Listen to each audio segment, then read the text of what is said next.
वर्णिवेशरमणीय दर्शनं मन्दहासरुचिराननाम्बुजं पूजितं सुरु नरोत्तमैर्मुदा धर्मनन्दनमहं विचिन्ते असतो मा षड्गमय तमसो मा ज्योतिर्गमय मृत्युर्मा अमृतं गमयः ओम शान्तिः शान्तिः शान्तिः। अस्मद्गुरु समारंभां नाथ यामुन मध्यमां लक्ष्मीवल्लभपर्यन्तां वंदे गुरु परंपरा। આજની જ્ઞાન સભાની અંદર પધારનારા બધા જ ભગવદ્ ભક્તોને વેદાંતાચાર્ય પુરાણ ઇતિહાસ આચાર્ય એમએ ફિલોસોફી શાસ્ત્રી રાકેશભાઈના હેતપૂર્વક જય સ્વામિનારાયણ। ભક્તો, આજની આ જ્ઞાન સભાની અંદર આપણે બધા ભગવાનના મંદિરમાં સ્ત્રી પુરુષ એકબીજાને કામ દ્રષ્ટિથી જુએ છે તે ભગવાન સ્વામિનારાયણની દ્રષ્ટિમાં કેવો છે આ વિષય પર થોડી વાત શ્રવણ કરશું। પ્રવચન કરતા અગાઉ એ વાતની સ્પષ્ટતા કરી દઉં કે આ પ્રવચન હું કોઈક વ્યક્તિ વિશેષને ઉદ્દેશીને નથી કરતો, પરંતુ શાસ્ત્રોની અંદર જે પણ કંઈક લખાયું છે એ જ હું તમારી સન્મુખ ઉપસ્થિત કરું છું। તો કોઈક વ્યક્તિ આને અન્યથા ન લે અને બધા જ ભગવદ્ ભક્તો એકાગ્ર મને કરીને આ પ્રવચન શ્રવણ કરે અને એને આત્મસાત કરી લે। તો ભગવાન સ્વામિનારાયણ શિક્ષાપત્રીના 18મા શ્લોકમાં પોતાના સમસ્ત આશ્રિતોને આજ્ઞા આપતા કહે છે કે વ્યભિચારો ન કર્તવ્ય પુંભિ સ્ત્રીભિશ્ચ મામ શ્રિતૈ, અર્થાત કે અમારા આશ્રિત જે પુરુષ તથા સ્ત્રીઓ તેમણે વ્યભિચાર ન કરવું। કારણ કે જે પણ કોઈક મનુષ્ય વ્યભિચાર કરે છે એ આલોક અને પરલોકમાં મહા કષ્ટનો ભાગી થાય છે।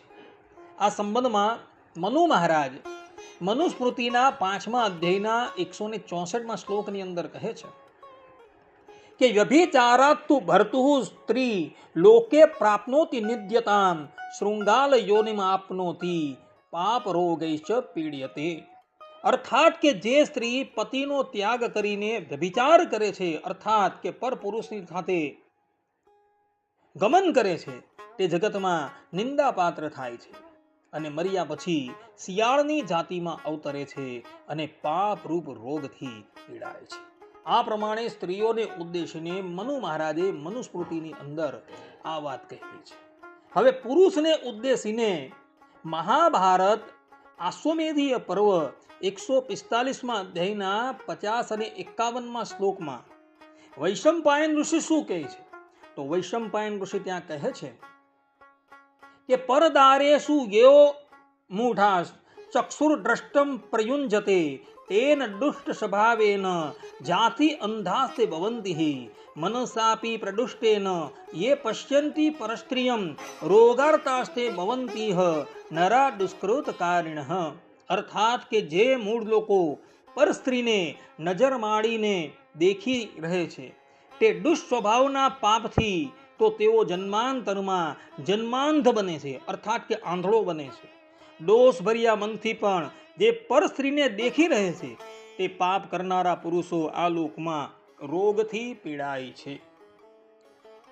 આ પ્રમાણે વૈશંપાયન ઋષિ અહીં સ્પષ્ટ રૂપે કહે છે કે જે પુરુષ પર સ્ત્રીની સન્મુખ કુદ્રષ્ટિથી જુએ છે એ જન્માંતરમાં આંધળો થાય છે અને મનથી પણ જો પર સ્ત્રીની સાથે વ્યભિચાર કરેલો હોય તો એ આ લોકમાં મહારોગથી પીડાય છે, એવું વૈશંપાયન ઋષિ કહી રહ્યા છે।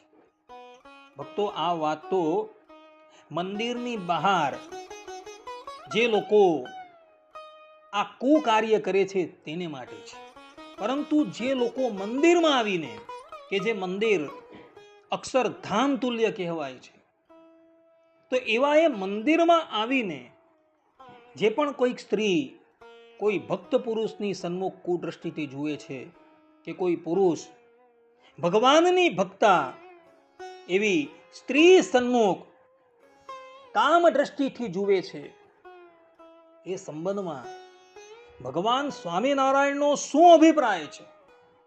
અર્થાત કે ભગવાન સ્વામિનારાયણ તેને કેવો જાણે છે? તો હરિવાક્ય સુધા સિંધુ જે સ્વામિનારાયણ સંપ્રદાયનો અત્યંત મહત્વનો પ્રબંધ છે. સદગુરુ સતાનંદ સ્વામીએ વચનામૃત જે પ્રાકૃત ભાષાની અંદર હતું તેનું સંસ્કૃતની અંદર અનુવાદ કરેલું છે. એના 245માં તરંગની અંદર 16 અને 17માં શ્લોકની અંદર ભગવાન સ્વામિનારાયણ પોતાના સ્વમુખે કહે છે, ભક્તસ્ય સ્યાદ યદિ સ્ત્રીષુ પુંસો ભક્તા સ્વપી ક્વચિત કુદ્રષ્ટિર તર્હિ તત્પાપમ મહાપાપાધિકમ મતમ. સ્ત્રીણામ સંગેન યત પાપમ અભક્તાનામ ભવેદિહ તતો અધિકમ તદ્ભક્તાસુ કુદ્રષ્ટિયેવ ભવેદ ધ્રુવમ. અર્થાત કે જે પુરુષને ક્યારેક ભક્ત એવી સ્ત્રીઓમાં પણ કુત્સિત દ્રષ્ટિ થાય છે, અર્થાત કે કામ દ્રષ્ટિથી જોવાય, તો તે પાપ તો મહાપાપો એટલે કે બ્રહ્મ હત્યાદિક મહાપાપોથી પણ અધિક માનેલું છે. આ લોકમાં અભક્તા એવી પરસ્ત્રીઓના સંગથી જે પાપ થાય છે તે પાપથી અધિક ભગવદ ભક્ત સ્ત્રીઓ ઉપર કુદ્રષ્ટિથી જ થાય તેમ નિશ્ચિતપણે જાણો. ભગવાન સ્વામિનારાયણ અહીં સ્પષ્ટ રૂપે કહે છે કે ભગવાનની જે ભક્ત સ્ત્રીઓ છે તેની ઉપર કોઈક વ્યક્તિ કુદ્રષ્ટિથી જુએ છે ને, તો એ વ્યક્તિ જે છે એ મહાપાપો એટલે કે બ્રહ્મ હત્યાદિક મહાપાપોથી પણ અધિક પાપ કરે છે.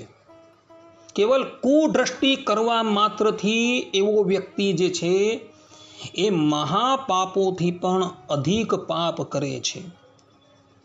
આ લોકની અંદર જે અભક્તા એવી સ્ત્રીઓ છે એના સંગથી, અર્થાત કે એની સન્મુખ કુદ્રષ્ટિ કરવાથી જે પાપ થાય છે એ પાપથી પણ અધિક ભગવદ ભક્ત સ્ત્રીઓની સામુ કુદ્રષ્ટિ કરવાથી થાય છે, એવું ભગવાન સ્વામિનારાયણ અહીં કહે છે. અને એ જ પ્રમાણે જે પણ કોઈક સ્ત્રીઓ હોય એ પરપુરુષની સન્મુખ કુદ્રષ્ટિથી જુએ ને, તો એ પણ મહાપાપીણી થાય છે. અર્થાત કે બ્રહ્મ હત્યાદિક મહાપાપોથી પણ એનું એ પાપ જે છે એ ઘણું અધિક છે. માટે ભગવાનની ભક્તા એવી જે સ્ત્રીઓ છે એના પર પુરુષે ક્યારેય પણ કુદ્રષ્ટિ કરવી નહીં. અને સ્ત્રીઓ છે એણે પણ ભગવાનના ભક્ત એવા પુરુષની સન્મુખ ક્યારેય પણ કુદ્રષ્ટિથી જોવું નહીં. મહાપાપ જે કહેવામાં આવે છે, અર્થાત કે બ્રહ્મ હત્યાદિક મહાપાપો જે છે તેનું પ્રાયશ્ચિત તો મનુસ્મૃતિની અંદર, યાજ્ઞવલ્ક્ય ઋષિની સ્મૃતિની અંદર, સત્સંગી જીવનની અંદર બતલાવવામાં આવેલું છે. પરંતુ આ બ્રહ્મ હત્યાદિક મહાપાપોથી પણ જે મોટું પાપ કહેવાય છે એનું શાસ્ત્રોમાં કોઈ પ્રાયશ્ચિત બતલાવવામાં આવેલું નથી.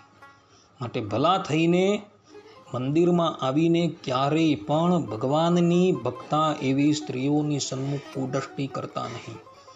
અને સ્ત્રીઓને પણ ખાસ કહેવાનું કે એઓએ પણ ક્યારેય પુરુષની સન્મુખ કુદ્રષ્ટિ કરવી નહીં. કારણ કે ભગવાન સ્વામિનારાયણ અહીં હરિવાક્ય સુધા સિંધુના 245માં તરંગના 16 અને 17માં શ્લોકની અંદર સ્પષ્ટ રૂપે કહે છે કે આવા વ્યક્તિઓ જે છે ને એ મહાપાપીઓ કરતાં પણ અધિક પાપી છે. મહાપાપોનું પ્રાયશ્ચિત જે છે શાસ્ત્રોમાં બતાવેલું છે, પરંતુ આવા પાપીઓનું પ્રાયશ્ચિત જે છે એ ક્યારેય પણ બતલાવવામાં આવેલું નથી. માટે ભક્તો, આ પાપથી તમે હંમેશા બચજો તો તમે આ લોક અને પરલોકની અંદર સુખી થશો. જે લોકોએ આ વાત જોવી હોય તે હરિવાક્ય સુધા સિંધુ 245મું તરંગ 16 અને 17મો શ્લોક જે છે એ જોઈ લઈ.